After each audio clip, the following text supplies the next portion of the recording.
Takeru est un homme d'âge moyen, laid et surmené, qui déteste sa vie ennuyeuse. Un jour, après être rentré chez lui après une journée de travail sans intérêt, il s'effondre sur son canapé pour regarder la télévision, mais tout à coup, il se retrouve téléporté dans une dimension étrange, avec le héros X assis en face de lui. Celui-ci affirme être le responsable du système solaire, alors Takeru lui demande s'il est un extraterrestre, mais il répond qu'il est en fait plutôt un dieu, du moins en ce qui concerne Takeru. En résumé, son travail consiste à s'assurer que la vie sur différentes planètes ne s'éteigne pas, et pour cela, il envoie des gens dans de nouveaux mondes pour voir ce qui se passe.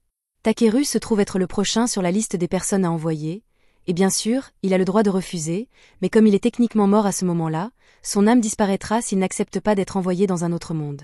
Takeru trouve cela tout à fait injuste, et il a raison, ce n'est pas juste, mais il ne peut rien y faire. Camille lui dit qu'il n'a pas à s'inquiéter outre mesure, car il recevra des pouvoirs spéciaux qui lui permettront de survivre dans le nouveau monde, mais il n'a pas vraiment réfléchi aux capacités qu'il devrait donner à Takeru, alors il sort un bloc-notes et commence à noter quelques idées.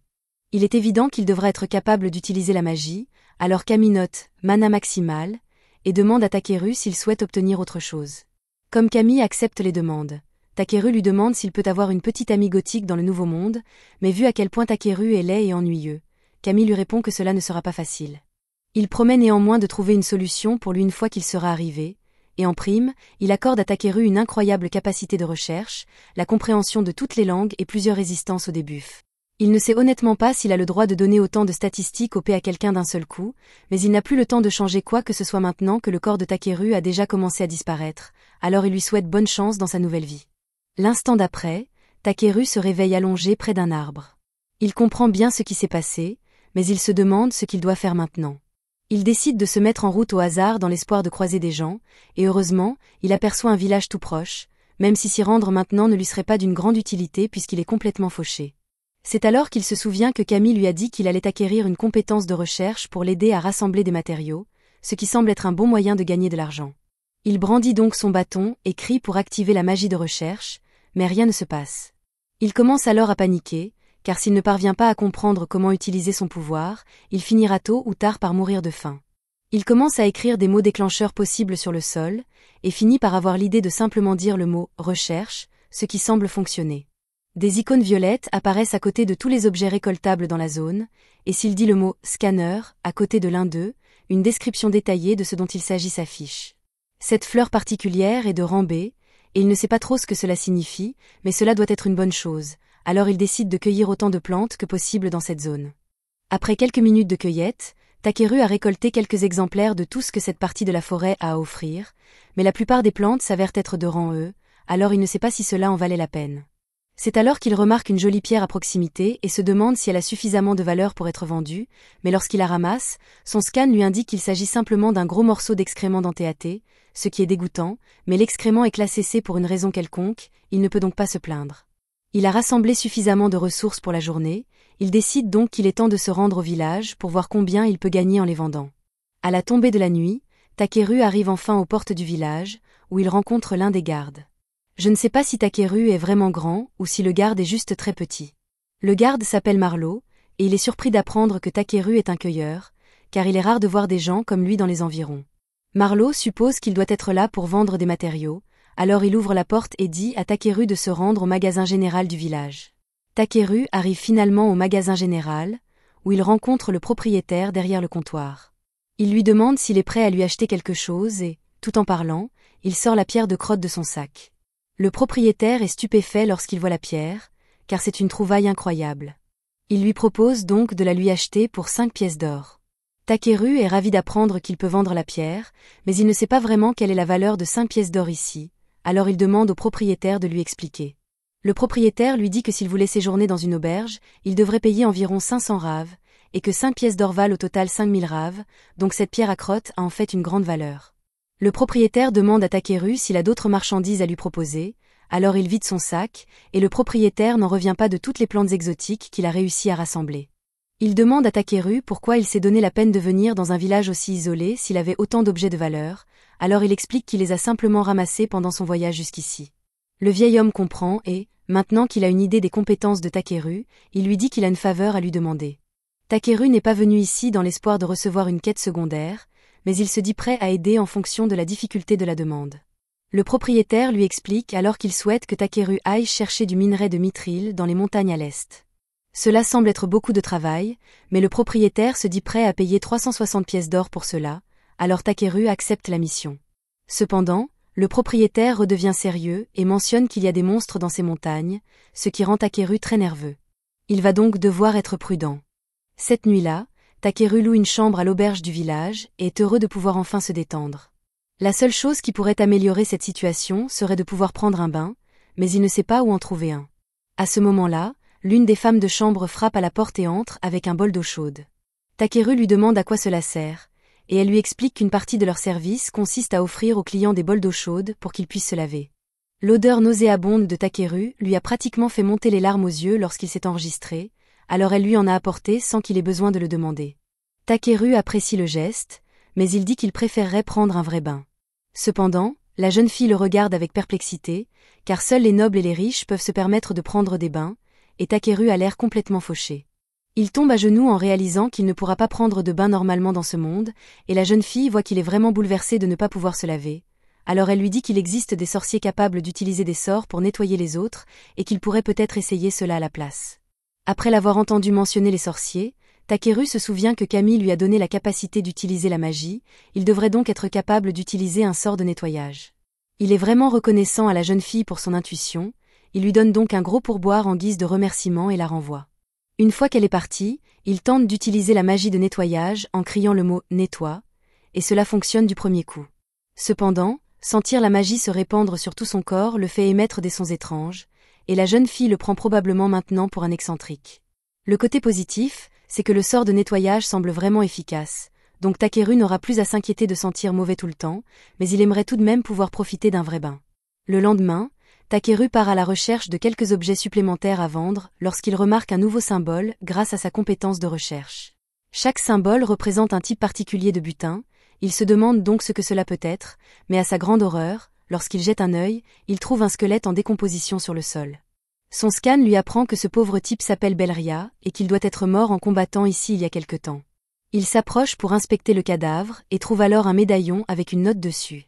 La note était de la petite sœur de Belria, qui le remerciait essentiellement d'avoir travaillé si dur pour gagner de l'argent afin de soigner la maladie de leur père, mais plus que tout, elle voulait juste que son frère rentre sain et sauf à la maison, alors elle lui avait demandé de ne rien faire de trop dangereux, mais il n'avait clairement pas écouté son conseil.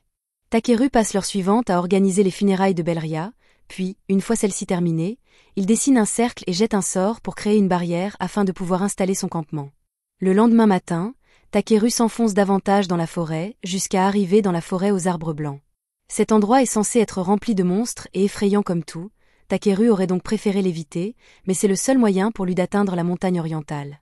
Il jette un sort de lumière afin de bien voir et de pouvoir scruter les environs, mais il ne repère rien de très intéressant. Plus étrange encore, il ne voit aucun monstre dans les environs, alors que cet endroit est censé en regorger. Il ne s'interroge pas trop et décide de profiter de cette étrange absence de monstres pour traverser la forêt à toute vitesse. Cependant, alors qu'il courait, il finit par tomber directement du bord d'une falaise. Il n'y a aucune chance qu'il survive à une telle chute, alors il commence désespérément à réciter des formules magiques pour tenter de se sauver. Heureusement, lorsqu'il prononce le mot « voler », un sort de lévitation s'active, lui permettant d'atterrir en toute sécurité. Il est maintenant coincé au fond d'une caverne, mais il remarque une tonne de minerais dans les parois voisines. Il décide donc d'en profiter et commence à les extraire. Il trouve beaucoup de minerais précieux comme l'argent, mais toujours aucun signe de mithril. Il décide donc de s'enfoncer plus profondément dans les grottes. Après avoir marché un moment, son sens de la recherche l'alerte de la présence d'un minerai enfoui profondément dans les rochers, mais avant que Takeru ne puisse s'y rendre, il sent tout le réseau de grottes commencer à trembler. Il va donc devoir être prudent. Il utilise une explosion de feu contrôlée pour briser la roche, et par chance, il parvient à trouver du minerai de mithril, mais en quantité insuffisante. Le réseau de grottes se met soudain à trembler à nouveau, et Takeru commence à craindre que le plafond ne s'effondre. La chose la plus intelligente à faire serait de rentrer chez lui pour la journée et de revenir lorsqu'il sera certain que tout est sûr, mais, tel un plongeur spéléologue fanatique, il décide de continuer à s'enfoncer dans les profondeurs. Il finit par tomber sur une ouverture qui le mène à une magnifique nappe phréatique, et il est vraiment excité car l'eau est éblouissante. Il utilise son pouvoir pour l'analyser et, à sa grande surprise, il découvre qu'il s'agit d'une eau magique de dragon ancien de rang S, c'est la chose la plus précieuse qu'il ait jamais trouvée. même si la partie dragon ancien l'inquiète un peu, car il ne voudrait pas avoir à affronter l'un d'entre eux. À ce moment-là, alors que Takeru plonge ses mains dans l'eau, quelque chose d'énorme émerge de l'eau, et un instant plus tard, Takeru se retrouve face à face avec l'ancien dragon. Le dragon lui crie dessus pour avoir osé s'introduire dans son repère et dégage une pression mortelle pour intimider Takeru, mais celui-ci ne remarque rien d'anormal. Takeru se rend compte que c'est de sa faute s'il s'est introduit dans la demeure du dragon, alors il s'excuse sincèrement pour son erreur, mais cela prend le dragon au dépourvu, car il n'a jamais vu quelqu'un rester aussi calme en sa présence auparavant. Il prend Takeru en sympathie et lui demande s'il est vraiment un humain, car il possède une quantité anormalement élevée de mana. Il dit que la réserve de mana de Takeru pourrait même être supérieure à la sienne, mais Takeru n'a aucune idée de ce dont il parle. Le dragon s'appelle Voldia, et maintenant qu'il sait que Takeru possède une réserve de mana aussi importante, il a une faveur à lui demander. En gros, il veut que Takeru fasse éclore son œuf, car il n'a pas assez de mana pour le faire, et en récompense, il lui donnera un gros morceau de minerai de mithril. Takeru pense que cela semble assez facile à faire, alors il prend l'œuf et commence à y canaliser son mana, mais à mi-chemin, l'œuf commence soudainement à drainer tout son mana jusqu'à ce qu'il finisse par perdre connaissance. À son réveil, il trouve un petit bébé dragon assis devant lui et réalise que l'éclosion a été un succès. Voldia est heureux de voir que son enfant est enfin né, mais il demande ensuite à Takeru de l'emmener avec lui dans son voyage. Takeru lui demande s'il est sûr de sa décision, car il pensait que Voldia voudrait passer du temps avec son enfant, mais Voldia répond que Takeru est bien plus fort que lui et que son enfant sera mieux avec lui. Maintenant qu'il a du lait à acheter au fond de son lac, Voldia s'immerge et laisse Takeru s'occuper de Bi.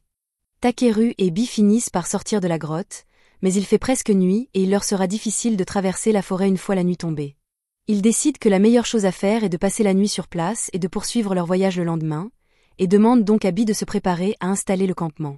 Il commence par fouiller dans son sac de rangement et en sort un peu de l'eau magique qu'il a récupérée dans la grotte pour Bi. Cette eau magique est apparemment essentielle à la croissance d'un jeune dragon, c'est donc une bonne chose qu'il en ait récupéré autant. Après avoir bu sa première tasse, Bi en redemande à Takeru, mais lorsqu'il lui apporte une autre tasse d'eau, au lieu de la prendre, elle la repousse vers Takeru, l'encourageant à la boire à sa place. Takeru n'est pas particulièrement enthousiaste à l'idée de boire de l'eau dans laquelle un dragon se baigne depuis des siècles, mais il ne veut pas dire non à Bi, alors il avale le verre, et en fait, le goût n'est pas si mauvais. Il est maintenant temps pour Takeru d'installer le campement, alors il pose quelques pierres magiques pour créer une barrière protectrice. Techniquement, dans ce monde, les pierres magiques sont censées être une denrée extrêmement précieuse, mais il est capable de les fabriquer facilement en pensant très fort à un sort et en versant de la magie dans sa main.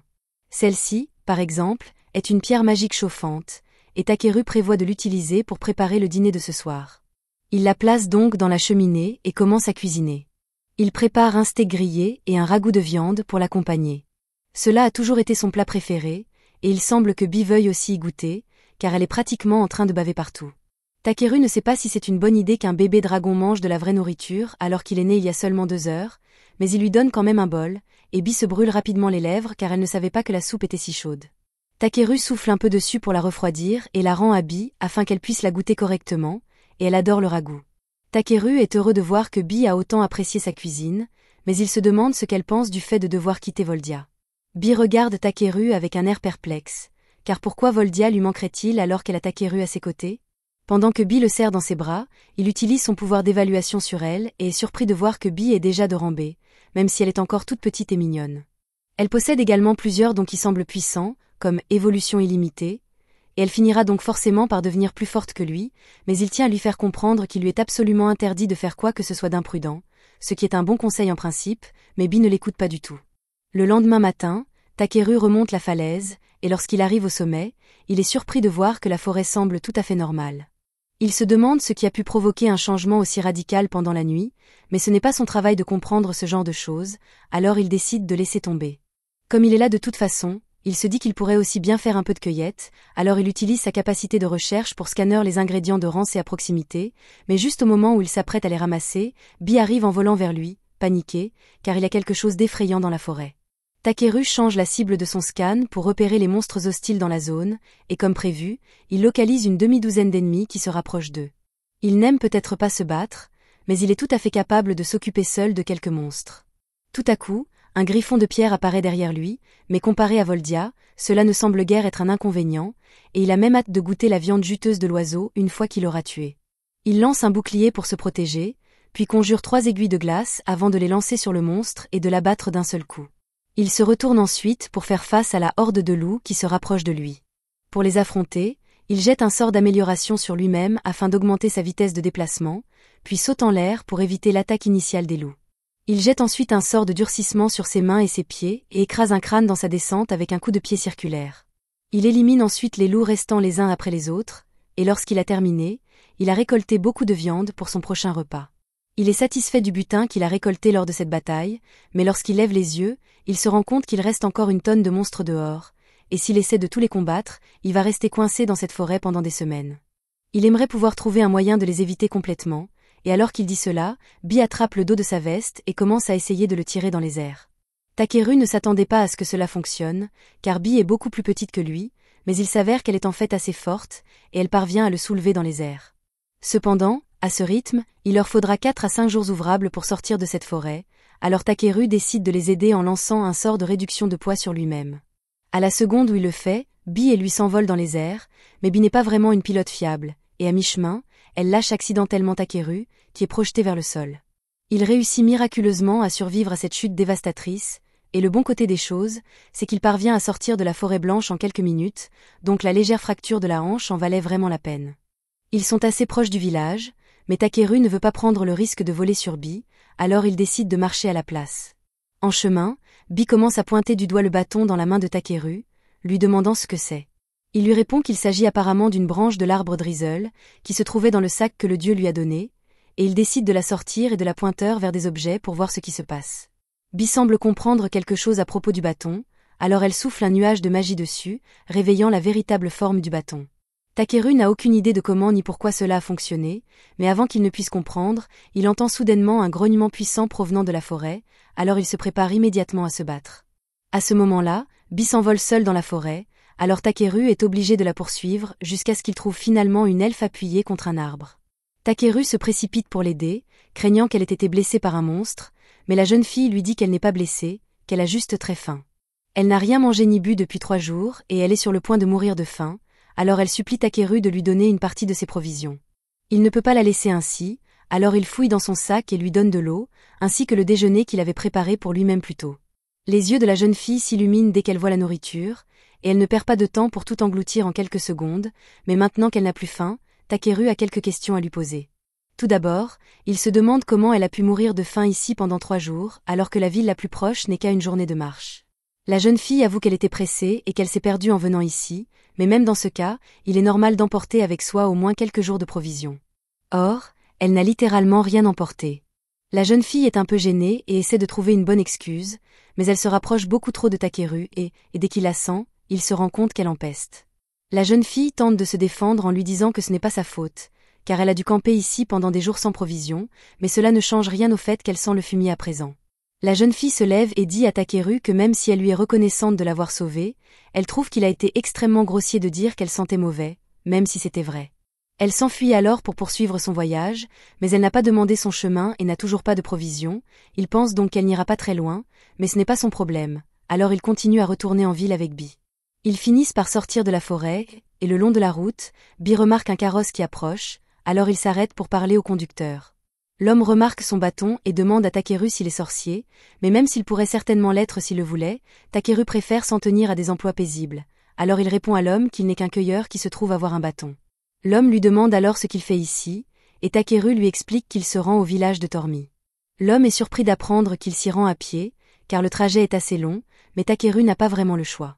Le conducteur lui propose de le ramener au village s'il le souhaite, et Takeru apprécie le geste, mais il est assez grand et craint de prendre trop de place dans la calèche. Cependant, l'homme et sa famille déjà à bord lui disent qu'il n'y a pas de quoi s'inquiéter, alors il passe par l'arrière et monte à bord.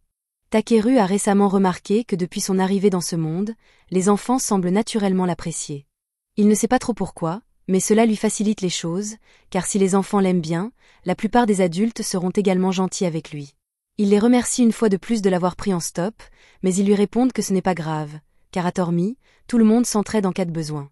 Takeru apprécie leur générosité, mais il trouve qu'ils sont un peu trop confiants, car il aurait très bien pu être un bandit.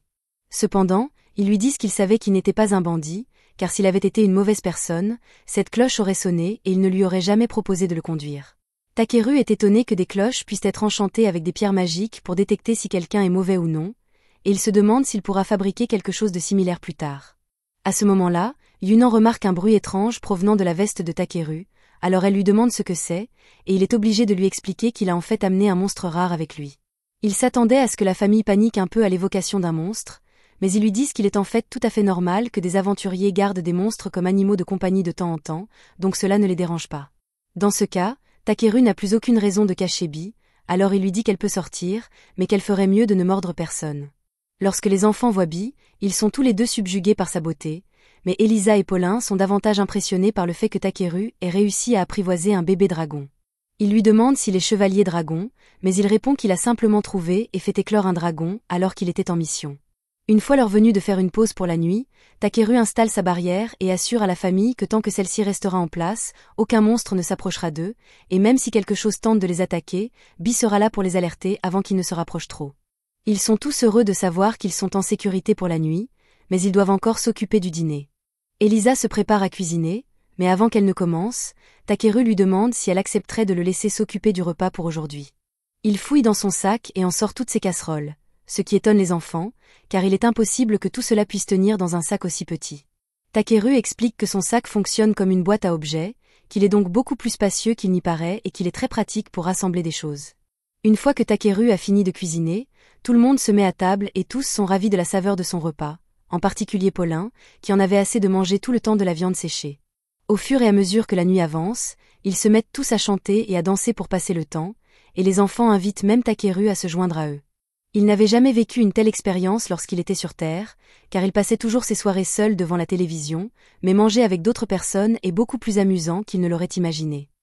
Le lendemain matin, Takeru se réveille et commence à nettoyer ses ciseaux pour s'occuper, jusqu'à ce qu'il soit temps de reprendre la route. Paulin lui dit qu'ils peuvent partir après le petit déjeuner, mais Takeru a en fait une petite faveur à lui demander. Il n'a jamais conduit de calèche auparavant, alors il demande à Paulin de le laisser essayer. Celui-ci n'y voit aucun inconvénient et laisse Takeru prendre les rênes, mais ils arrivent rapidement au village. Takeru descend de la calèche et Paulin le remercie de leur avoir donné à manger, mais Takeru répond que c'est lui qui devrait les remercier, car il n'a pas eu à rentrer seul à pied. Paulin et les autres repartent ensuite, et tandis que le petit garde les regarde s'éloigner, il dit que le printemps doit enfin être arrivé. Takeru ne comprend pas ce que cela signifie, alors il demande des explications au garde, qui lui apprend que Paulin gagne sa vie en tissant. Il se rend souvent dans des régions plus chaudes pour son travail, et le voyage est toujours difficile pour lui et sa famille. Incapables de chasser, ils doivent survivre avec de maigres rations. Cela explique pourquoi il était si heureux de goûter la nourriture de Takeru, et en apprenant à quel point Paulin est mal loti, Takeru réalise la chance qu'il a d'avoir un pouvoir qui lui permet de rassembler des matériaux. Peu après, Takeru retourne à la boutique de Jérôme pour livrer les matériaux qu'on lui a demandé de rassembler et fait un petit test. Takeru glisse un minerai de mithril magique qu'il a trouvé dans l'antre du dragon parmi le mithril ordinaire pour voir si Jérôme est du genre à l'arnaquer. Jérôme passe un long moment à examiner les pierres et finit par conclure que celle-ci doit être un morceau de minerai de mithril magique. Il dit à Takeru que quelques-uns d'entre eux contiennent suffisamment de magie pour remplacer la plupart des pierres magiques du royaume, et Takeru feint la surprise même s'il le savait déjà. Jérôme lui dit qu'il est incroyable qu'il ait pu trouver quelque chose d'aussi précieux, mais Takeru tente de minimiser cet exploit et répond qu'il est simplement tombé dessus par hasard pendant son voyage. Même si Takeru prétend l'avoir trouvé à ses pieds, Jérôme lui dit qu'il faut tout de même beaucoup de talent pour trouver des choses comme ça, et lui conseille de se rendre à la ville de Belcam.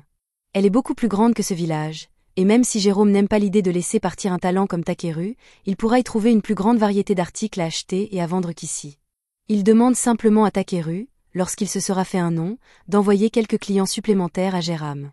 Takeru n'a pas vraiment l'intention de devenir célèbre, mais l'idée de se rendre dans la grande ville l'intrigue, alors il décide de se renseigner à ce sujet une fois de retour à l'auberge. Il y découvre que Belcam possède une guilde d'aventuriers qui négocie des demandes dans tout le pays. Les aventuriers eux-mêmes sont divisés en plusieurs catégories, combat, soutien et divers autres rôles. Comme Takeru se trouve dans un autre monde, il veut s'essayer à l'aventure et voyager à travers le monde pendant un certain temps. Il décide de rejoindre la guilde de Belcam, mais avant cela, il lui reste encore quelque chose à faire à Tormy. Il se rend en ville et trouve d'abord quelqu'un pour traiter tous les monstres qu'il a capturés. Pendant qu'il attend que cela soit fait, il passe la nuit à faire la fête avec les villageois et à profiter d'un festin. Le lendemain matin, Takeru retourne chez le boucher, et maintenant que toutes les parties des monstres ont été traitées, il a suffisamment de nourriture et d'assaisonnement pour toute la durée de son voyage. La femme lui dit qu'il va se sentir seul ici sans Takeru, et beaucoup d'autres villageois ont également exprimé leur souhait qu'il reste un peu plus longtemps. Takeru répond que cet endroit lui manquera aussi, mais qu'il y a beaucoup d'endroits passionnants à visiter et de nouvelles personnes à rencontrer, et qu'il ne peut donc pas s'installer ici. La femme comprend et dit qu'elle n'insistera pas davantage, mais avant que Takeru ne parte, elle veut lui donner quelque chose en plus. Elle lui tend un sac et lui dit qu'elle lui a préparé un déjeuner à emporter. En fait, elle lui a préparé une tonne de déjeuner à emporter, donc Takeru n'aura pas à s'inquiéter pour la nourriture pendant un certain temps. Après cela, il retourne dans sa chambre, et la seule chose qui lui reste à faire est de trouver à quoi servir le minerai de mithril magique. Jairam lui a dit qu'il n'avait pas les moyens de l'acheter, alors Takeru n'a aucune idée de ce qu'il est censé en faire maintenant. Il est trop précieux pour être jeté, mais comme il contient apparemment une tonne d'énergie magique, Takeru se demande s'il peut l'utiliser pour créer quelque chose d'utile pour les villageois, qui ont été si gentils avec lui. C'est alors qu'il remarque sa lampe sur la table, ce qui lui donne une idée. Il prend donc la pierre magique et essaie de la combiner avec la lanterne. Il ne lui faut pas longtemps pour comprendre comment faire, et après un grand éclair, un objet magique est créé. Le lendemain matin, alors que Takeru s'apprête à partir, tout le village vient lui dire au revoir. Takeru les remercie pour tout ce qu'ils ont fait pour lui et, pour leur montrer sa gratitude, il leur a fabriqué ceci. Il explique à tout le monde qu'il s'agit d'un objet magique qui créera une barrière autour du village afin d'empêcher toute personne mal intentionnée d'y pénétrer. Bien que tous lui soient reconnaissants pour sa gentillesse, il se demande s'il est vraiment acceptable pour eux d'accepter quelque chose d'aussi précieux. Takeru leur répond que ce n'est pas grave, car c'est le moins qu'ils puissent faire pour les remercier. De plus, il voulait s'assurer que le village serait toujours intact au cas où il reviendrait leur rendre visite. Jérôme est un peu curieux de savoir ce qui alimente l'appareil, alors il jette un œil à l'intérieur, et comme prévu, il trouve la pierre magique, qui vaut une petite fortune. Il s'apprête à dire qu'ils ne peuvent vraiment pas accepter un cadeau aussi coûteux, mais Takeru a déjà franchi la porte pendant qu'il parlait, il n'y a donc plus moyen de le lui rendre maintenant. Alors que Takeru marche en direction de Belcam, il prend un moment pour profiter du paysage paisible. Cependant, cette paix ne dure pas longtemps, car il rencontre bientôt un crabe géant au milieu de la route. Une fois le choc initial passé, Takeru examine les statistiques du crabe, qui n'ont rien de remarquable, mais dès qu'il constate que le crabe est comestible, il décide que Bi et lui mangeront des fruits de mer pour le dîner. Takeru se lance un sort d'amélioration en prévision du combat. Avant qu'il n'ait pu faire quoi que ce soit, Bi s'envole soudainement et frappe le crabe d'un cri sonique qui l'assomme. Takeru est impressionné, car il ne savait pas que Bi était capable d'une telle chose, mais le combat n'est pas encore terminé, car deux autres crabes apparaissent soudainement. Takeru pense qu'il est en sécurité au milieu de la route, car les crabes ne peuvent se déplacer que latéralement, mais il se trompe lourdement, car ces crabes sont capables d'avancer très rapidement.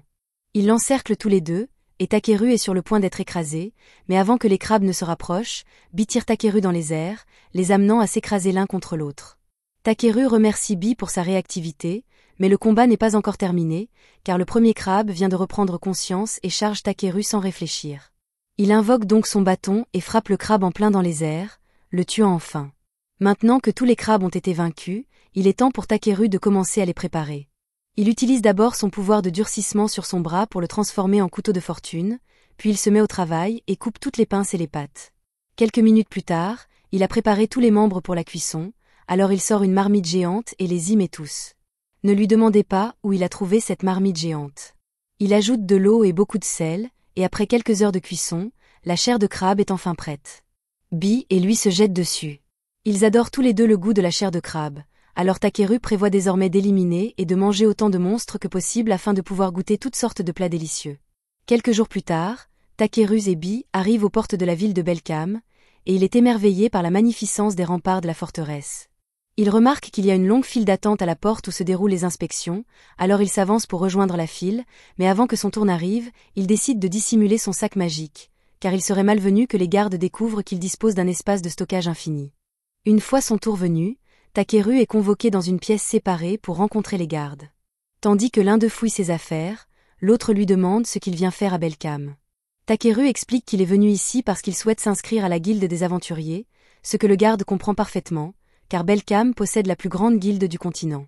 Il ne trouve pas Takeru suspect, mais il doit tout de même faire son travail, alors il lui dit qu'il va le contrôler avec Avaro. Takeru n'a jamais entendu parler d'Avaro, alors il demande au garde à quoi cela sert, et celui-ci lui explique que cela leur permet essentiellement de vérifier si une personne est suspecte ou non. Takeru ne s'en soucie pas, car c'est soit cela, soit une fouille corporelle complète. Le garde utilise donc l'appareil pour le scanner, et après quelques secondes, il déclare qu'il n'y a rien d'anormal. Takeru est assez curieux de savoir ce que le garde a vu, alors il utilise son pouvoir pour scanner l'appareil magique et voit la fenêtre d'état qui a été montrée au garde. Elle indique simplement que Takeru peut utiliser la magie, et il est soulagé que la longue liste de capacités que le dieu lui a donnée n'apparaisse pas lors des scans normaux. Les gardes lui disent qu'il peut passer, mais ils ont une dernière question avant que Takeru ne parte. Ce n'est pas très important, mais ils se demandent pourquoi Takeru a la bénédiction des dragons sur son écran de statistiques. Takeru explique que c'est probablement à cause de son animal de compagnie, alors il demande à Bi de sortir, et les deux gardes sont émerveillés par sa beauté. Il n'y a pas de règle interdisant d'avoir des dragons comme animaux de compagnie ici, donc Takeru est autorisé à emmener Bi à l'intérieur, mais le garde lui dit qu'il va devoir mettre une sorte d'étiquette sur Bi comme preuve de propriété au cas où quelque chose arriverait dans la ville. Takeru ne sait pas trop quoi utiliser, car il n'a pas apporté de collier, mais il se souvient alors que les enfants de Paulin lui ont donné un porte-bonheur il y a quelques jours. Il le sort de son sac et le glisse sur la queue de Bi. Le garde dit que cela suffit, il ne reste plus qu'à remplir un rapport pour informer le maire qu'un dragon est entré dans la ville, mais Takeru n'a pas à s'en soucier. Ils lui rendent son sac et lui disent que s'il veut se rendre à la guilde des aventuriers, il peut y aller en suivant la route principale. Alors que Takeru fait ses premiers pas dans la ville, celle-ci s'avère encore plus incroyable qu'il ne l'avait imaginé. À ce moment-là, Bi lui montre un grand bâtiment au bout de la rue, qui doit être la guilde des aventuriers. Il y entre donc pour jeter un œil. Quelques instants plus tard, une femme nommée Europa s'approche de Takeru et lui souhaite la bienvenue à la guilde des aventuriers. Ils sont toujours heureux d'accueillir de nouveaux membres, alors elle le conduit à la réception où Takeru est présenté à la réceptionniste Ariana. Elle lui demande de remplir un formulaire avec son nom et son métier actuel, ce qui semble assez simple, mais maintenant que Takeru y pense, il ne sait pas pourquoi il est capable de comprendre la langue de ce monde. Après avoir rempli le formulaire, Ariana demande à Takeru s'il a de l'expérience au combat, et Takeru lui répond qu'il a déjà terrassé un griffon, une meute de loups et quelques crabes. Tout cela semble très impressionnant, mais Ariana pense que Takeru invente tout cela, alors elle lui demande s'il a des preuves de ses exploits. Il répond qu'il a des preuves, mais qu'elles sont assez volumineuses, alors il lui demande s'il peut vraiment les apporter ici. Ariana pense que cela ne sera pas si grave, alors elle dit à Takeru d'y aller, mais à sa grande surprise, il sort un crabe géant et le pose directement sur son bureau. Le poids du crabe écrase instantanément le bureau d'Ariana, et Takeru se rend compte qu'il a peut-être fait une erreur, mais pour sa défense, il avait prévenu que ce serait gros. Tous les membres de la guilde se rassemblent pour voir ce qui se passe, et le maître de guilde demande ce qui se passe. Takeru répond qu'il voulait juste montrer son crabe à Ariana, ce que le maître de guilde comprend, mais il se méfie du fait que Takeru possède une boîte à objets et lui demande où il l'a trouvée. Takeru répond qu'il l'a reçue en cadeau, et après avoir utilisé son pouvoir, le maître de la guilde confirme que Takeru dit la vérité. Le maître de la guilde possède un pouvoir de scan similaire à celui de Takeru, mais au lieu d'un écran de statistiques, il voit simplement une aura autour d'une personne qui lui indique si elle a de bonnes ou de mauvaises intentions, et Takeru semble inoffensif, il n'y a donc pas lieu de le punir pour une simple erreur. Il dit qu'ils peuvent évaluer le crabe et effectuer le paiement avant la fin de la journée, mais Takeru répond qu'il a en fait l'intention de manger le crabe plus tard, ce qui choque tout le monde dans la guilde.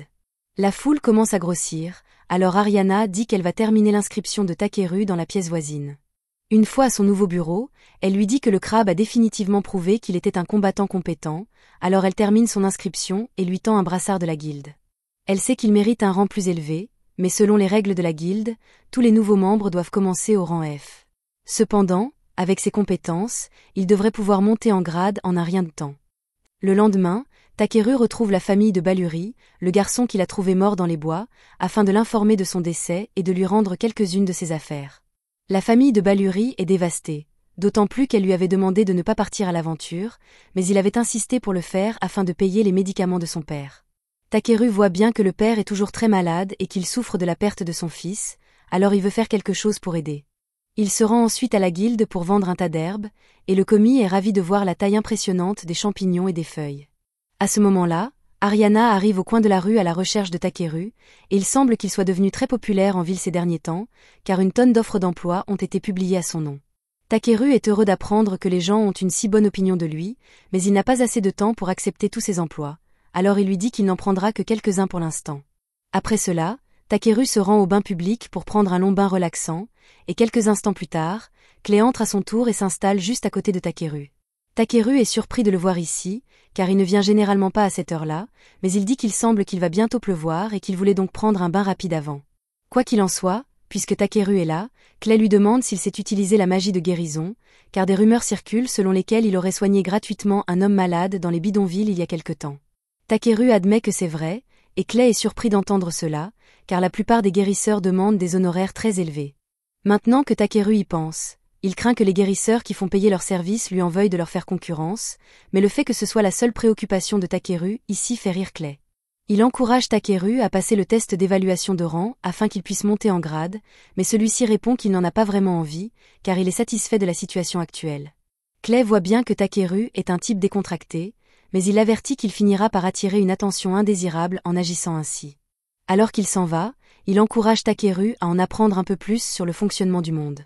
Plus tard, Takeru livre un autre lot d'herbe à la guilde, et le commis le remercie pour son travail, mais il aimerait vraiment que Takeru envisage de monter en grade, car il pourrait facilement atteindre un rang élevé.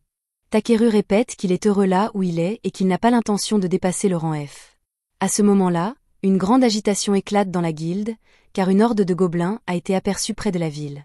Le maître de guilde ordonne immédiatement à tous les aventuriers de rang D et supérieur de se préparer au combat. Il demande ensuite à la réceptionniste s'il y a des aventuriers de rang à disponibles pour se joindre au combat, mais malheureusement, la plupart d'entre eux sont déjà en mission, et le seul aventurier de rang à restant est Clay. Le maître de guilde est soulagé de savoir qu'ils auront au moins le soutien de l'honorable roi dragon, et il demande à Musli d'aller informer Clay de la situation immédiatement. Takeru assiste à toute la scène, et même s'il pourrait probablement vaincre à lui seul toute l'armée des gobelins, il n'est que de rang F, donc il se moque bien d'apporter son aide. Cependant, le maître de guilde est bien conscient de ce que Takeru essaie de faire, alors il le prend à part et lui dit qu'il participera à la mission, qu'il le veuille ou non. Peu de temps après, une fois tous les aventuriers rassemblés, le maître de guilde leur explique le déroulement de l'opération. Les lignes de front se trouvent dans les plaines méridionales de Stavlau et les gobelins vont probablement se diriger directement vers Belcam à partir de là. Ils ne peuvent pas laisser les gobelins franchir les remparts de la ville, alors le maître de guilde leur demande d'intercepter les gobelins à la rivière Zawi. Tout le monde semble enthousiaste à l'idée de défendre la ville, mais Takeru n'a vraiment pas envie d'être là. À ce moment-là, deux aventuriers à côté de lui remarquent que Takeru est de rang F et lui demandent pourquoi un faible comme lui a été autorisé à participer à une mission comme celle-ci. Le maître de guilde s'approche alors, explique qu'il ne sait pas exactement pourquoi, mais que tous les membres de son personnel n'ont cessé de faire l'éloge de Takeru, et qu'il a donc pensé que ce serait une bonne idée de l'emmener avec eux. Techniquement, il n'a pas le droit de forcer un aventurier de rang F à se battre, car l'union lui tomberait dessus, mais rien ne l'empêche de demander à Takeru de ramasser des objets de valeur sur le champ de bataille. Le maître de guilde s'éloigne alors, et Musli s'excuse auprès de Takeru car elle ne comprend pas pourquoi le maître de guilde obligerait un membre de rang F à participer à un combat, mais quoi qu'il en soit, elle promet de faire de son mieux pour le soutenir sur le terrain. Takeru ne comprend pas de quoi elle parle, alors Musli lui explique qu'elle sait utiliser un peu de magie de guérison et qu'elle l'aidera en tant que médecin. Takeru comprend pourquoi Musli a été sollicité, mais vu son enthousiasme à l'idée d'un combat mortel, il a le sentiment que quelque chose va terriblement mal tourner. Peu après, Takeru arrive à l'avant-poste avec Musli, et dès qu'ils y parviennent, elle est effrayée par un oiseau et commence à s'agripper au bras de Takeru. Il lui demande de le lâcher, mais Musli est trop terrifiée pour lâcher son étreinte. Elle continue d'insister sur le fait qu'elle n'a pas peur, mais Takeru n'est pas aveugle. Il lui dit qu'il se trouve dans un avant-poste arrière, loin de tout combat réel, et que les chances qu'elle rencontre un véritable monstre sont donc très faibles. Il lui dit qu'il n'y a rien de mal à avoir peur, car même les guerriers les plus courageux connaissent la peur, et qu'elle doit simplement faire de son mieux avec les capacités dont elle dispose. Les paroles de Takeru remontent le moral de Musli, qui promet de faire de son mieux et court se réfugier dans l'une des tentes. Quelques instants plus tard, Clay sort et trouve amusant que Takeru vienne de faire un discours sur l'importance de se battre, alors qu'il avait tout fait pour éviter de venir sur le champ de bataille plus tôt. Takeru voit l'ironie dans ses propos, mais il répond qu'il n'aime tout simplement pas s'impliquer inutilement dans des problèmes. En parlant d'éviter les combats, Takeru est surpris de voir Clay à l'arrière, car il pensait qu'il serait en première ligne avec les autres. Clay admet que certaines vieilles blessures ont recommencé à le faire souffrir, et que son corps ne fonctionne donc pas aussi bien que d'habitude. Takeru lui demande s'il parle des cicatrices qu'il a vues sur son dos lorsqu'ils étaient au bain public. Clay se fige un instant, s'attendant à ce que Takeru le méprise pour avoir des cicatrices aussi honteuses, mais celui-ci ne voit pas où est le problème. Clay explique que les cicatrices dans le dos sont une tache sur la fierté d'un guerrier, car elles signifient que vous avez été blessé en fuyant un adversaire, mais Takeru ne pense pas qu'il y ait quoi que ce soit de honteux à cela. On voit bien que Clay a reçu ses cicatrices en essayant de protéger quelqu'un, et même s'il a été gravement blessé, il a quand même réussi à survivre, c'est donc quelque chose dont il devrait être fier. À ce moment-là, les deux hommes entendent le grondement sourd de centaines de pas qui se rapprochent. Clay se rend compte que la formation défensive du maître de guilde sur la ligne de front a dû être percée et que l'ennemi approche, ils doivent donc se préparer au combat.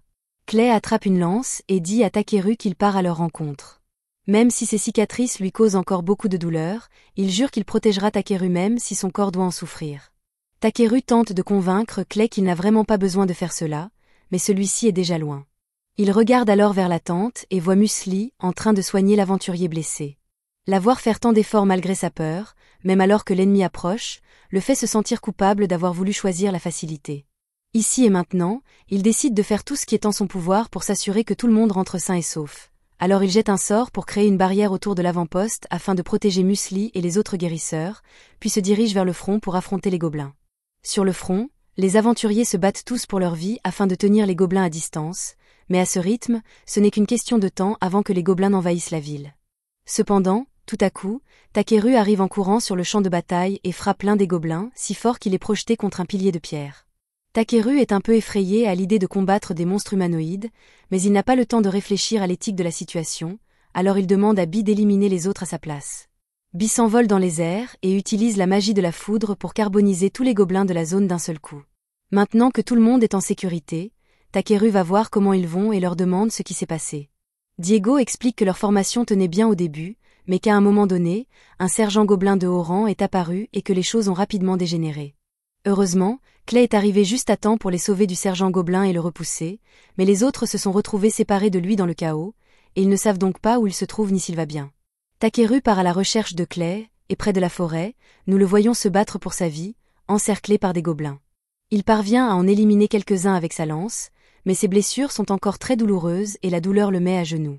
Les gobelins tentent alors de profiter de la situation et le poignardent dans le dos. Cependant, avant qu'il n'ait pu le faire, Takeru vient à la rescousse de Clay et les électrocute à mort. Clay est choqué de voir Takeru et lui dit de partir car c'est dangereux ici, mais Takari lui rappelle que c'est lui qui est gravement blessé et qu'il ne devrait pas se pousser autant. À ce moment-là, les deux hommes entendent le sergent gobelin s'approcher. Ils se jettent sur eux, mais Takeru et Clay parviennent à l'esquiver à temps.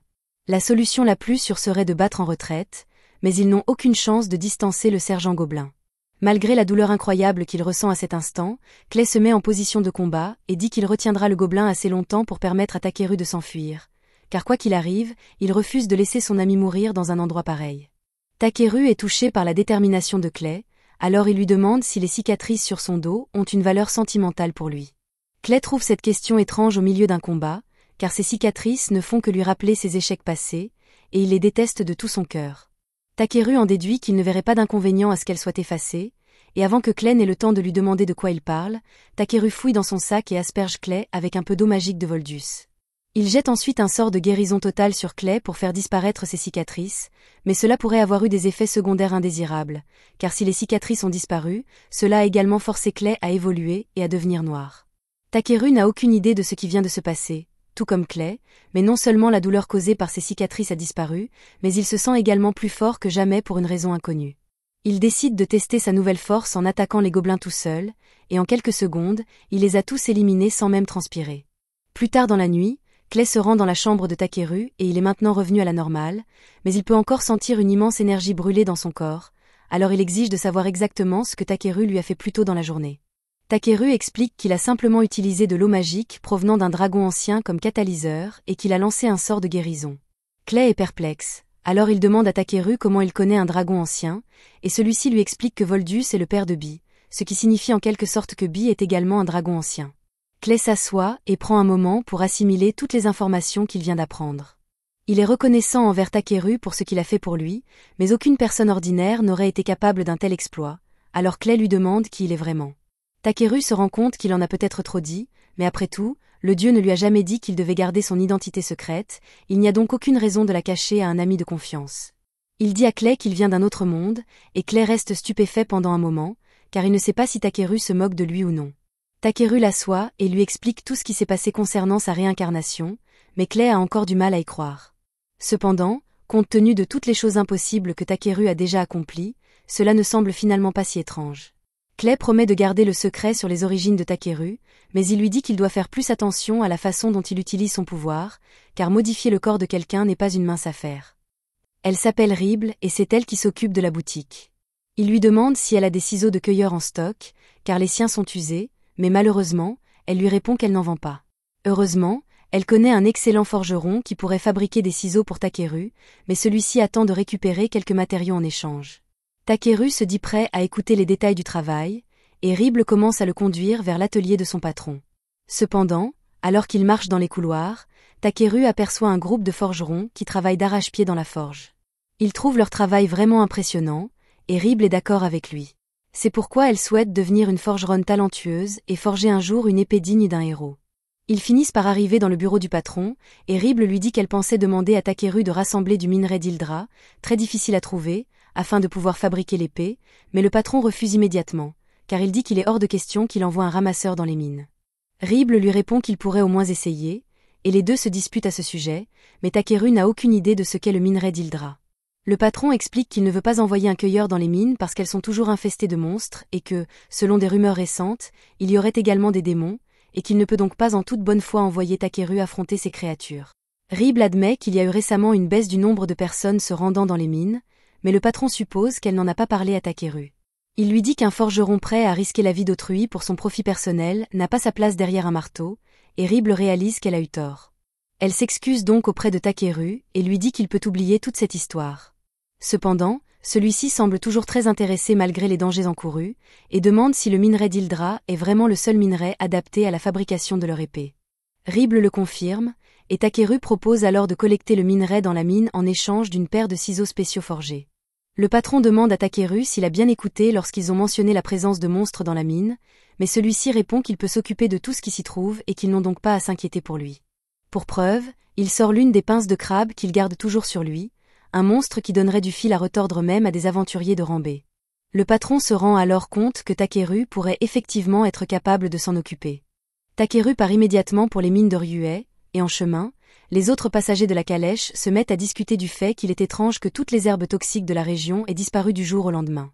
Takeru s'inquiète, pensant que c'est peut-être de sa faute s'il a exagéré avec la cueillette, mais il rejette immédiatement cette idée. Peu après, la calèche le dépose et il se rend compte qu'il se trouve près d'une ferme équestre, alors il va jeter un œil à l'intérieur. Là, il aperçoit par hasard la jeune elfe qu'il a rencontrée auparavant, qui semble se disputer avec le propriétaire de la ferme parce qu'elle a demandé un cheval blanc capable de galoper dans le ciel, mais que le fermier lui montre à la place un corbeau géant. Le fermier lui explique que dans cette région, un cheval est plus une catégorie qu'un nom, et que tout ce qui peut transporter des marchandises est classé comme cheval, qu'il s'agisse réellement d'un cheval ou simplement d'un corbeau.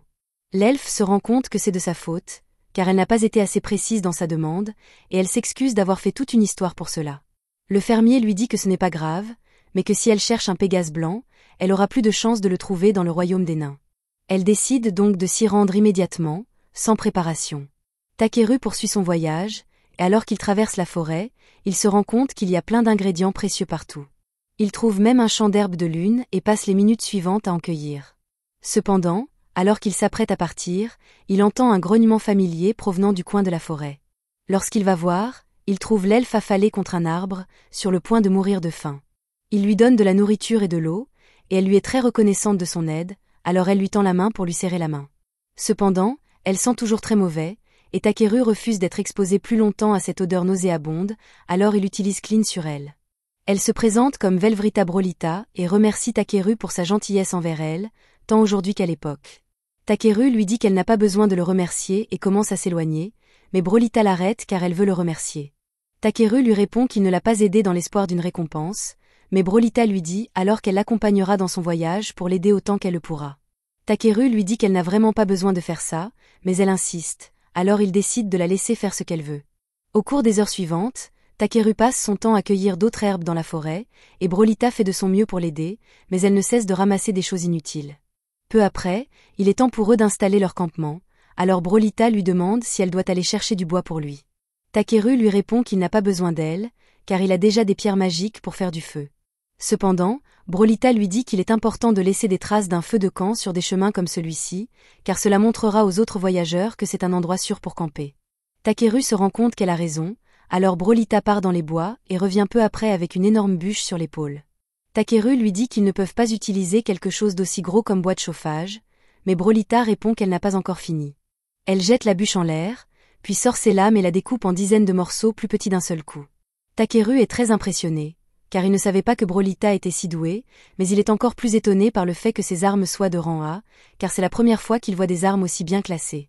Ce soir-là, Takeru prépare une soupe, et dès que Brolita y goûte, elle est stupéfaite, car elle n'a jamais rien mangé d'aussi bon auparavant. Pendant qu'il mange, elle lui demande s'il se rend également au royaume des nains, et Takeru lui explique qu'il a accepté un travail consistant à collecter du minerai d'Ildra dans les mines de Ryuei qui s'y trouvent.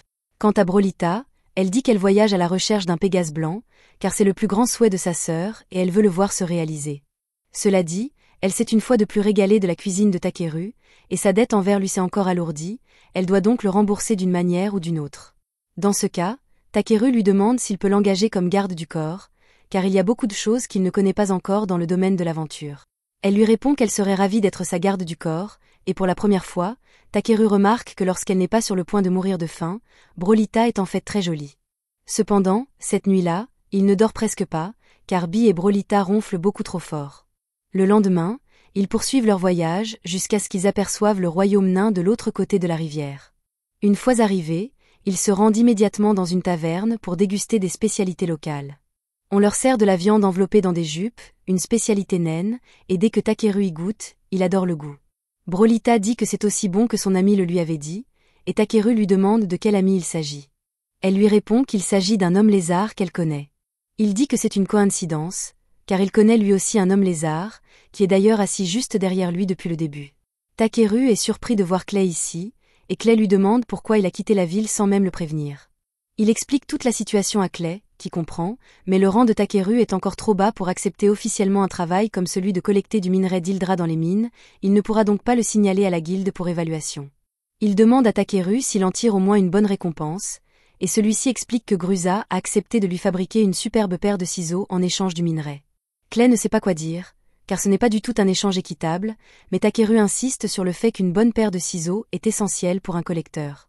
Si Takeru est vraiment d'accord pour ne recevoir qu'une paire de ciseaux, alors Clay n'a aucune raison d'essayer de le convaincre du contraire, mais il dit qu'il aimerait accompagner Takeru dans sa mission. Il avait de toute façon l'intention de se rendre bientôt en ville pour faire réparer sa lance, alors il dit à Takeru de considérer cela comme un petit détour. Avant que Takeru n'ait le temps de refuser l'offre, Brolita intervient soudainement et dit que Clay pourrait également devenir le garde du corps de Takeru. Il semble donc qu'il va devoir rester avec eux pendant un certain temps.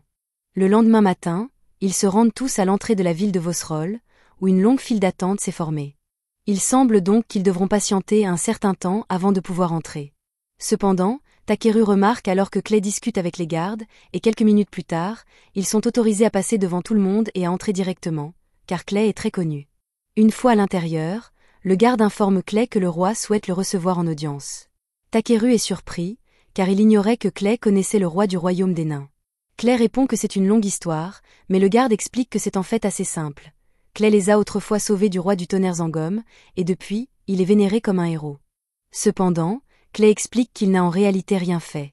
Les nains sont doués pour fabriquer des armes, mais ils ne savent pas les manier pour se protéger, ce qui les conduit souvent à être réduits en esclavage par un démon. Puis, un jour, Clay passait par là, et dès que le démon l'aperçut, il s'enfuit immédiatement car il ne voulait pas se battre. C'est pourquoi les nains le considèrent comme leur héros. Ils ont même érigé une statue en son honneur, mais ils ne sont apparemment pas très doués en sculpture, car elle ressemble plus à un T-Rex qu'à Clay. Peu après, Clay et les autres se rendent au château pour rencontrer le roi Zeph, et Clay demande immédiatement qui a eu l'idée de faire une statue de lui qui ressemble à ça. Zeph répond en plaisantant qu'il trouvait juste que ça aurait l'air cool. Takeru remarque que Clay et Zeph semblent très proches, mais il doit interrompre leur conversation car il a une lettre d'introduction à remettre au roi. Elle vient de Grazu et demande essentiellement la permission pour Takeru de se rendre dans les mines. Le roi répond que cela ne lui poserait normalement aucun problème, mais qu'il y a quelques mois, la mine est devenue le repère d'innombrables démons, et qu'il s'inquiète donc pour la sécurité de Takeru. Il lui demande s'il est sûr de vouloir y aller malgré les risques encourus, et Takeru le confirme. Le roi leur donne alors la permission, à lui et à ses amis, d'entrer dans la mine et de découvrir la vérité derrière l'infestation de démons. Clay répond immédiatement qu'il comprend, mais Takeru reste sans voix, car enquêter sur les démons ne faisait pas partie de son programme pour aujourd'hui. Il se dirige finalement vers l'entrée de la mine, et le réceptionniste en chef de la guilde locale ouvre la porte pour les laisser entrer. Takeru crée un sort de lumière pour éclairer la zone, mais d'après ce qu'il peut voir, il n'y a pas beaucoup de minerais ici, alors il demande au guide s'ils peuvent aller un peu plus loin. Le guide accepte, mais tout à coup, Bee sent quelque chose approcher. Takeru utilise alors son pouvoir de scan et se rend compte qu'ils sont attaqués par 2 araignées géantes. Clay intervient et utilise sa lance pour transpercer la bouche de la première, tandis que Takeru utilise la magie pour paralyser la seconde, ce qui laisse suffisamment de temps à Brolita pour la découper en morceaux. Le problème des araignées est donc réglé. Plus il s'enfonce dans la mine, plus l'énergie magique semble forte, et Takeru commence à remarquer des traces de minerais d'Hildra dans les parois, mais elles ne sont pas assez importantes pour répondre à ses besoins. C'est alors qu'il remarque quelque chose enfoui profondément dans le mur. Il lance alors un sort explosif dessus, révélant un énorme filon de minerai d'hydrite.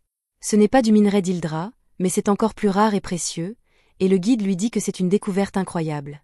Cependant, à ce moment-là, Bi avertit Takeru que quelque chose approche, et les yeux du guide deviennent blancs lorsqu'il se rend compte qu'il s'agit d'un démon.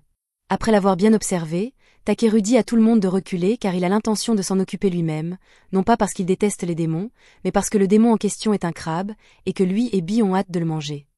Takeru demande à Bi de lui fournir un tir de couverture pendant qu'il se précipite pour attaquer, mais il rappelle à Bi de ne pas utiliser d'attaque de feu ou de foudre, car ils ne veulent pas détruire la chair juteuse du crabe. Bi utilise un cri sonique pour désorienter le crabe pendant que Takeru court vers lui et lui assène un coup sur la tête avec son bâton.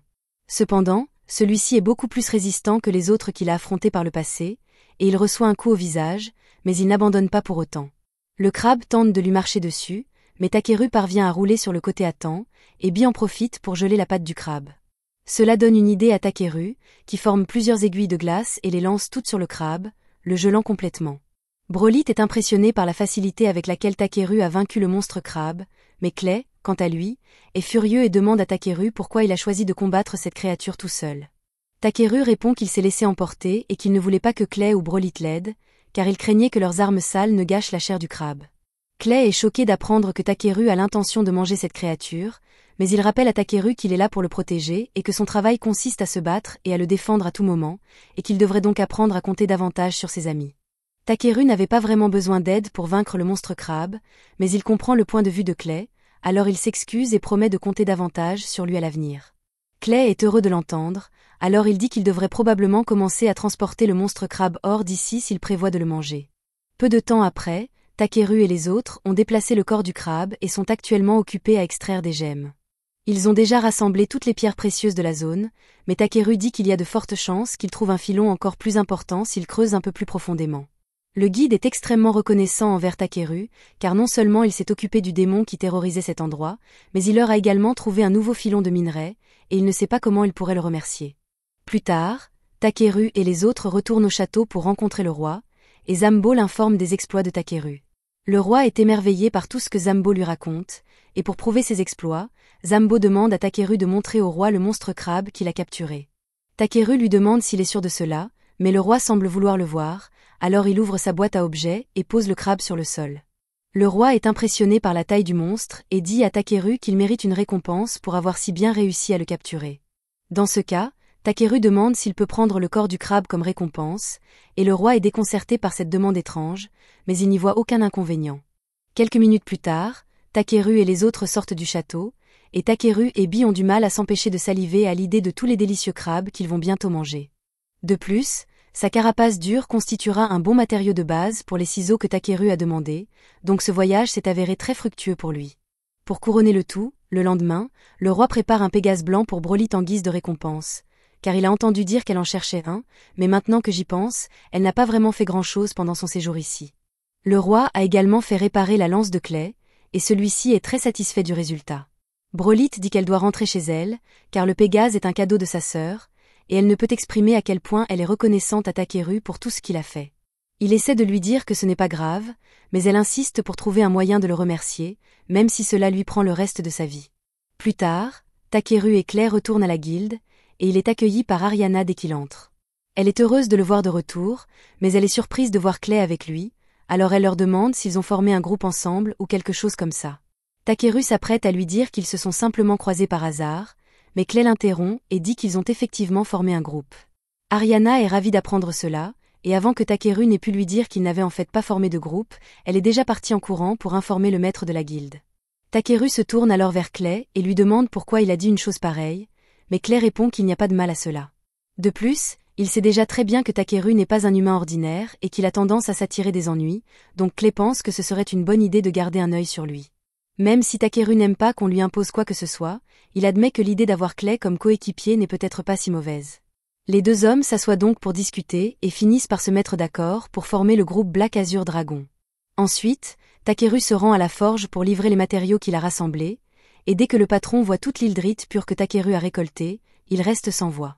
Takeru commence à s'inquiéter, pensant que quelque chose ne va pas, car il pensait que l'hydrite pure serait préférable au minerai d'Hydra ordinaire, mais maintenant, il n'en est plus si sûr.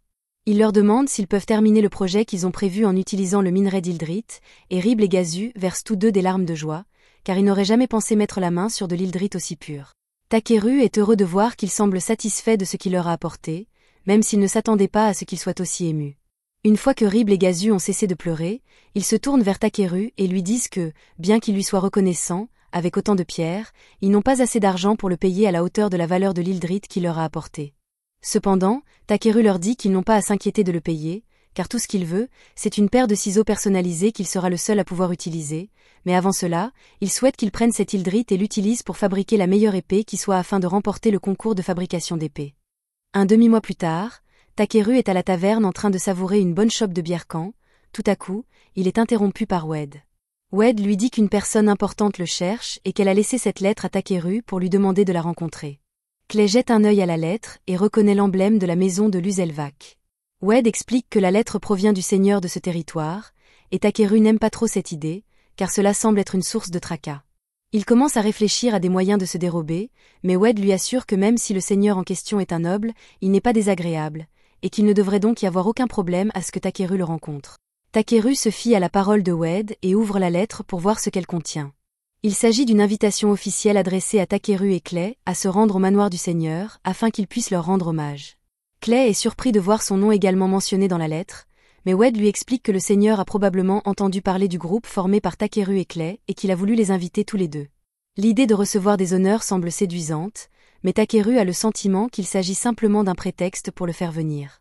Clay est d'accord et dit qu'il est probable que le Seigneur veuille simplement voir Bee, car il est rare d'apercevoir un bébé dragon, mais cela inquiète Takeru, car il ne veut pas risquer que le Seigneur lui enlève Bee. Wade le rassure en lui disant que le Seigneur n'est pas ce genre de personne et qu'il n'a de toute façon pas le pouvoir de saisir l'animal de compagnie de quelqu'un.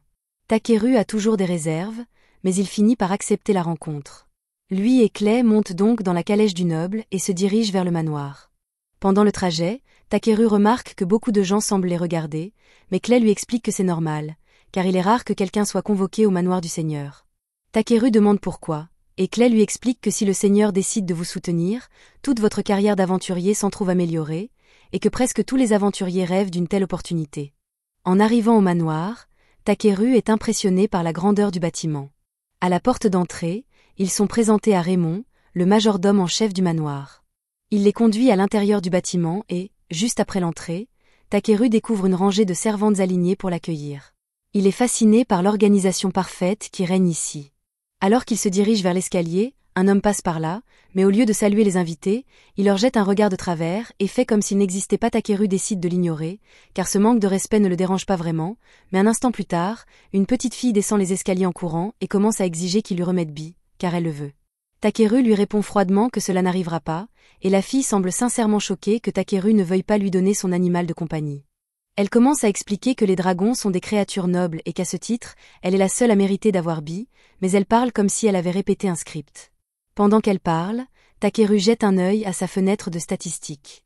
Il découvre qu'elle s'appelle Tiari et qu'elle est la fille du Seigneur, mais elle ne semble pas être une mauvaise personne, alors il s'agenouille et lui demande pourquoi elle pense mériter Bee. Tiari devient un peu nerveuse et explique que Bernard lui a dit que tous les aventuriers sont des voyous et que si on leur dit quoi faire, ils seront obligés d'obéir. Cela explique en grande partie le comportement de Tiari, et il se rend compte que Bernard doit lui remplir la tête de bêtises, mais il n'a aucune idée de qui il s'agit. Pour l'instant, il explique à Tiari que Bee fait partie de sa famille, et qu'il n'y a rien au monde qui pourrait le pousser à abandonner Bee. Après avoir entendu Takeru dire que Bee faisait partie de sa famille, elle comprend enfin que lui demander de lui remettre Bee revient à lui demander d'abandonner sa famille, et elle n'accepterait jamais cela. Takeru lui demande pourquoi elle voulait tant un dragon, et Tiari explique qu'elle voulait le montrer à sa mère, car c'est l'un de ses plus grands souhaits, mais y penser la rend triste. À ce moment-là, un homme s'approche et remarque que Tiari a l'air triste. Alors il lui demande ce qui ne va pas. Tiari se tourne vers l'homme et l'appelle « père », et Takeru comprend alors qu'il doit être le Seigneur. Il est sincèrement surpris, car il s'attendait à voir un homme chauve et gros, ou quelque chose du genre. Le seigneur se présente sous le nom de Belminant, et après s'être installé pour prendre le thé avec Takeru et Clay, il s'excuse pour le comportement grossier de sa fille tout à l'heure. Takeru répond que ce n'est pas grave, et Clay demande à Belminant pourquoi il les a convoqués ici. Il explique alors qu'il s'agit de sa femme, Melitria. Il explique que sa femme est alitée depuis 6 mois et qu'il a récemment entendu des rumeurs selon lesquelles Takeru aurait guéri un homme fragile et malade en une nuit. Il espère donc que Takeru pourra faire quelque chose pour sa femme grâce à son pouvoir. Takeru est conscient que sa magie est suffisamment puissante pour guérir la plupart des maux, mais la dernière fois qu'il l'a utilisée, il a fini par faire évoluer Clay, et il s'inquiète donc de ce qui pourrait arriver s'il l'utilisait sur Melitria.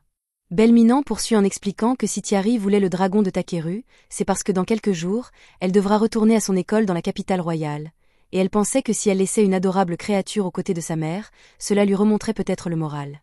Elle peut parfois se tromper, mais au fond, c'est une gentille fille, et cette histoire fait pleurer Clay et Bee. Takeru finit donc par accepter de l'aider, mais il craint toujours que cela ne lui cause des problèmes à l'avenir. Belminant est ravi d'apprendre que Takeru est prêt à aider, alors il le conduit dans la chambre de sa femme et lui dit qu'il a amené quelqu'un qui pourrait la guérir. Tout d'abord, Takeru l'examine, et lorsqu'il jette un œil à sa fenêtre d'état, il se rend compte que c'est pire qu'il ne le pensait. Il ne sait pas comment, mais elle souffre d'une longue liste de maladies mortelles. Pour n'en citer que quelques-unes, elle souffre de cataractes sévères, d'anémie, d'une intoxication rénale et hépatique, et ce ne sont que les premières. C'est un miracle qu'elle soit encore en vie, mais il devrait pouvoir guérir la plupart de ses maux. Cependant, il y a ici quelque chose appelé empoisonnement à l'ivore, dont il n'a jamais entendu parler auparavant, et il n'est donc pas sûr que sa magie puisse y remédier. Quoi qu'il en soit, il ne le saura pas tant qu'il n'aura pas essayé, alors il demande à Belminant s'il est prêt à lui confier la vie de sa femme, et lui et Melitria acceptent de faire confiance à Takeru. Clay lui demande s'il a l'intention d'utiliser la même technique que celle qu'il a utilisée pour le guérir à l'époque, mais Takeru répond qu'il ne peut pas, car cela sollicite beaucoup le corps, et dans l'état actuel de Melitria, elle ne pourrait en aucun cas le supporter. Il va donc essayer quelque chose de différent, mais il doit d'abord s'occuper de cette pièce sombre et lugubre. Comme toutes les fenêtres sont fermées afin de protéger les yeux sensibles de Melitria, il va commencer par là. Il pose sa main sur son visage et lance un sort de guérison, mais s'il en utilise trop d'un coup, il pourrait accidentellement lui faire mal, il doit donc être très prudent. Une fois qu'il a terminé, il demande à Melitria d'ouvrir lentement les yeux, et lorsqu'elle le fait, elle est stupéfaite de réaliser qu'elle peut à nouveau voir. Takeru est heureux de la prendre, car cela signifie qu'elle n'a plus besoin que la pièce soit aussi sombre.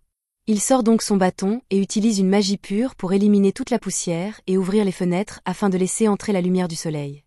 Melitria est ravie de pouvoir profiter du soleil sans que ses yeux ne brûlent, et tout cela grâce à Takeru. Mais même s'il aimerait s'occuper de ses autres maux, il ne peut pas le faire pour l'instant, alors il demande à parler à Belminant en privé pendant un moment. Belminant accepte de l'accompagner, et une fois seul, Takeru l'informe que sa femme souffre d'un empoisonnement à l'ivore et que, d'après ce qu'il sait, elle l'a contracté en ingérant des toxines d'ivore.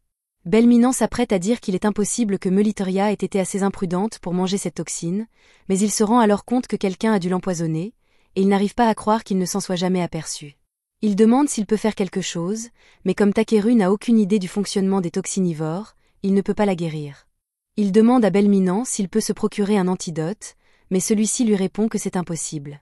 La toxine ivore est un ancien poison interdit qui a été perdu au fil du temps, et de ce fait, la recette de l'antidote a également été perdue, si bien que personne ne sait plus comment le fabriquer. Cependant, Belminant sait où il pourrait trouver des indices. Il sort donc tous les anciens registres de la bibliothèque et explique qu'ils contiennent les notes de tous les anciens seigneurs. Il pourrait donc y trouver des informations sur la toxine ivore, mais il y a un petit problème. Tous les livres sont écrits dans une langue ancienne que personne n'a réussi à déchiffrer depuis des décennies. Cependant, grâce à ses compétences en traduction, Takeru est capable de comprendre l'écriture sans trop de difficultés, mais lire tous ces livres pour trouver des informations sur le poison ivore prendrait une éternité, il aimerait donc pouvoir rechercher des mots-clés ou quelque chose qui faciliterait sa tâche. C'est alors qu'il a l'idée de modifier sa compétence de recherche et de l'utiliser pour identifier le livre qui contient des informations sur le poison ivore. Oui, si la recherche est si flexible, il pourrait probablement l'utiliser pour trouver directement le poison ivore, mais il n'y a pas pensé. Après avoir activé sa recherche, l'un des livres s'illumine. Il le feuillette et finit par trouver une section qui contient des informations sur le poison. Il s'agit du journal intime d'un garçon nommé Polopola, qui raconte comment il est tombé par hasard sur un champ de fleurs d'ivore près d'un lac avec un rocher en forme de cheval à proximité, et Clay sait justement où se trouve ce lac. Il l'a vu lors d'un de ses voyages dans un petit village, alors il le montre sur une carte et dit aux autres que le village s'appelle Azit. Belmain se rend compte qu'Azit se trouve dans la région de Venown, en dehors du territoire de l'Uzelvac, et qu'il faudrait au moins 5 jours de voyage pour s'y rendre. Dans ce cas, Takeru dit qu'il partira immédiatement, car il n'y a pas de temps à perdre. Alors que les chevaux sont préparés pour le départ de Takeru, Bernard observe la scène depuis la fenêtre, l'air méprisant. Quant à Takeru, il se trouve près d'un des murs du château, en train de poser des cristaux magiques. Belminant vient le trouver et lui demande ce qu'il fait. Takeru lui explique qu'il mettait juste en place une petite protection, car il est possible que quelqu'un tente de nuire à Melitoria pendant son absence. À ce moment-là, Tiari arrive en courant pour voir Takeru, car elle veut s'excuser pour son comportement plus tôt. Il est venu ici pour sauver sa mère, mais elle s'est montrée très grossière envers lui sans raison, et elle se sent très mal à ce sujet. Cependant, Takeru lui dit que ce qui importe, c'est qu'elle ait su reconnaître son erreur et corriger son comportement. C'est une compétence très importante que de pouvoir réaliser que l'on peut se tromper sur quelque chose, et Tiari est donc en bonne voie pour mener une vie riche et épanouie. Il demande à Tiari de désormais réfléchir par elle-même avant d'agir, et elle promet de ne plus refaire la même erreur. Il y a une dernière chose qu'il veut dire avant de partir. Alors il dit à Tiari que pendant son absence, une certaine personne pourrait essayer de lui dire que Takeru est un ennemi ou qu'il la trompe, et si cela arrive, il veut que Tiari évite de donner une réponse immédiate et qu'elle en parle d'abord à son père. Tiari promet de garder cela à l'esprit, alors Takeru et Clé partent, et pour que le voyage soit le plus rapide possible, ils jettent un sort d'accélération sur les chevaux. Au cours des jours suivants, les deux hommes se rendent au village d'Azit, mais lorsqu'ils y arrivent enfin, ils découvrent un terrain vague désertique. La dernière fois que Clay était venu ici, cet endroit était un village agricole luxuriant, mais il semble qu'il n'y ait pas plu depuis longtemps, et Takeru commence à s'inquiéter que le lac qu'il recherche est déjà séché. Clay ne pense pas que ce soit un problème majeur, car les lacs ne s'assèchent généralement pas aussi rapidement, mais lorsqu'ils arrivent enfin au lac, celui-ci ne semble pas s'être asséché, mais l'eau a l'air bizarre. Takeru l'examine, et d'après ce qu'il peut voir, l'eau semble avoir été contaminée et la personne responsable l'a certainement fait intentionnellement. À ce moment-là, Takeru et Clay sont acculés par un groupe de villageois qui semblent plutôt malades, mais qui sont déterminés à défendre leur village et exigent de savoir ce que Takeru et Clay font ici. Takeru comprend que les villageois essaient simplement de protéger leur foyer, alors il leur explique calmement que Clay et lui sont des aventuriers venus de Belcam et qu'ils sont ici pour une mission visant à collecter un matériau rare. Les villageois semblent sceptiques, alors ils demandent à Takeru et Clay de prouver qu'ils sont vraiment des aventuriers. Clay leur montre son brassard de rang, à comme preuve. Les villageois réalisent alors qu'ils sont vraiment des aventuriers et lâchent leurs tuyaux, mais alors que Takeru leur demande s'ils ont des informations utiles à lui donner, ils remarquent que l'un d'eux tombe par terre. En allant voir le garçon, il se rend compte qu'il semble beaucoup trop léger pour un enfant en pleine croissance. Il se tourne vers les adultes et leur demande s'ils ont eu assez à manger ces derniers temps, mais la réalité est bien pire qu'ils ne le pensaient. Les villageois expliquent qu'il y a environ 10 mois, l'eau de leur lac a soudainement été contaminée, les rendant impropres à la consommation, et que la même chose s'est produite avec leurs puits, les laissant sans source d'eau pour leur population et leur culture. Cependant, un marchand nommé Angash est soudainement apparu et leur a proposé son aide en échange d'une fleur spéciale qui pousse près du lac. L'emplacement de cette fleur est un secret du village, ils ne pouvaient donc pas lui dire où elle se trouvait, mais ils étaient désespérés et ont fini par conclure un accord avec lui. En échange d'une fleur par mois, Angash leur a proposé de leur donner 60 barils d'eau, mais cette eau n'était pas suffisante pour leur permettre de boire et de cultiver leurs champs en même temps, ils ont donc lentement commencé à mourir de faim depuis des mois. Après tout ce que les villageois ont raconté à Takeru, il est clair pour lui qu'Angash est derrière tout cela, alors il leur dit que cet homme est sans aucun doute malfaisant. Les villageois n'arrivent pas à y croire, car ils pensaient qu'il essayait simplement de les aider, mais Takeru leur fait remarquer que lorsqu'il inspectait le lac plus tôt, il a trouvé des indices suggérant que le lac avait été délibérément contaminé. De plus, il est terriblement commode qu'Angash se soit présenté juste après la contamination du lac, et même si ce n'était qu'une coïncidence, toute personne qui souhaite être payée avec une toxine nocive est suspecte. Le chef du village est mortifié de réaliser qu'Angash les a utilisés depuis le début, et Takeru est furieux de toutes les souffrances que ce marchand a causées. Non seulement il est probablement impliqué dans l'empoisonnement de Melitoria, mais il a aussi pratiquement détruit ce village et affamé les enfants qui y vivent, juste pour mettre la main sur la fleur d'ivoire. Takeru jure qu'il ne laissera pas Angash s'en tirer comme ça, mais il doit d'abord s'occuper des villageois. Il demande donc à Bi de s'envoler dans les airs et d'utiliser sa magie spirituelle. Bi comprend ce que Takeru essaie de faire, alors il s'envole dans le ciel et utilise sa magie pour former des nuages de pluie au-dessus du village. Il commence bientôt à pleuvoir, fournissant aux villageois suffisamment d'eau propre pour tenir un certain temps, mais il n'en a pas encore fini. Il utilise ensuite son sort de purification pour nettoyer tous les villageois, car ils n'ont pas eu d'eau pour se laver depuis des mois, et enfin, il utilise sa magie de réparation pour restaurer toute leur maison. Il sort également une marmite géante et prépare un repas pour les villageois, car ils n'ont pas mangé correctement depuis longtemps, et le chef du village lui en est extrêmement reconnaissant. Les enfants du village ont vraiment pris Takeru en affection, alors ils lui proposent de lui montrer leur cachette secrète dans les bois. Takeru les suit, et ils finissent par le conduire à un ancien entrepôt où sont stockés les fruits de l'Ita. Takeru est surpris de voir autant de fruits stockés alors que le village mourait de faim avant son arrivée, mais les enfants lui expliquent qu'ils sont beaucoup trop salés pour être consommés normalement et qu'ils n'ont pas d'eau pour les diluer, ce qui les rend pratiquement inutiles. Takeru décide de les goûter, et dès qu'il les goûte, ses yeux s'illuminent, car même s'ils ne sont pas propres à la consommation, il pourrait probablement les transformer en sauce soja. Pendant ce temps, à l'arrière-plan, une alarme se déclenche soudainement, et dès que Tiari l'entend, elle se met à courir, car elle sait ce que cela signifie. Avant de partir, Takeru a installé une barrière autour de la chambre de Meliteria et lui a expliqué qu'une alarme se déclencherait si quelqu'un s'approchait d'elle avec des intentions malveillantes. Cela signifie donc que quelqu'un est en train d'essayer de tuer sa mère. Une fois arrivé dans la chambre de sa mère, Tiari trouve Bernard à la porte et comprend enfin ce qui se passe. Personnellement, je n'attendrai pas d'entendre ce qu'il a à dire, mais Tiari a du mal à croire que Bernard puisse la trahir ainsi, alors elle lui demande s'il essaie vraiment de tuer sa mère. Bernard nie catégoriquement, mais Tiari fait remarquer que la barrière mise en place par Takeru ne se déclenche que si elle détecte une intention malveillante, donc il devait avoir l'intention de faire du mal à Meliteria. Bernard tente de tromper Tiari en lui disant qu'elle ne doit pas croire ce qu'un aventurier ignorant lui raconte, car il essaie juste de leur soutirer autant d'argent que possible, mais Tiari ne se laisse pas avoir. Son père arrive bientôt et comprend immédiatement ce qui se passe, mais comme Bernard insiste sur son innocence, Belminant décide de lui accorder un procès équitable. Bernard se défend en affirmant que Takeru a dû mentir au sujet de la barrière détectant les intentions malveillantes, mais Belminant a du mal à le croire, car Takeru a réussi à améliorer Meliteria si rapidement. Néanmoins, si Bernard insiste sur le fait qu'il n'avait aucune mauvaise intention lorsqu'il s'est approché de la chambre de Meliteria, il peut le prouver immédiatement en buvant l'eau spéciale qu'il avait l'intention de lui donner. Bernard commence à paniquer car il sait que cette eau contient du poison ivore, et l'expression de son visage confirme les soupçons de Belminant. Il jette donc l'eau au visage de Bernard, qui commence à s'affoler car il pense qu'il s'agit de poison. Cependant, Belminant lui dit d'arrêter de réagir de manière excessive, car il a déjà remplacé l'eau empoisonnée par de l'eau normale.